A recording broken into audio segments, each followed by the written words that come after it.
د سحر منز او د ماښام منز نه بعد لس ځلې دا ذکر ویل: لا اله الا الله وحده لا شريك له له الملك وله الحمد وهو على كل شيء قدير.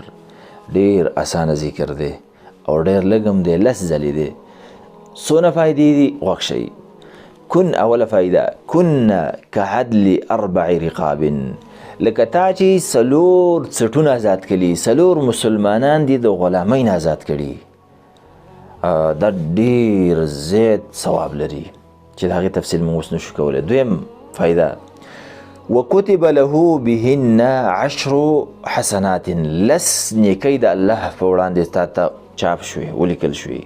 دریم، ومحي عنه بهن 10 سیئات، لس دنا غټ غټ ګناهونه دای دنا ختم کړل ګناهونه.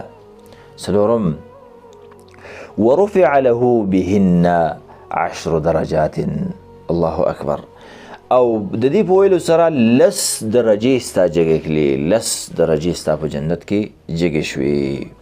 پنځمه فایده، وکن له بهن حرسا من الشیطان، او د دې لپاره د شیطان نه یو ډالم شو، شیطان هم تا ته نشي رسېدلی. دا 5 عظیمې فایدې مسلمان به نور څه غواړي، حتی یمسي، دا د ماښام پورې، او ماښام چې دی ویله د سحره پورې. ډیره اسانه او ډیره عظیمې فایدې لري. مسلمان ورور خور دی، دا هیڅکله هم یری نه کي.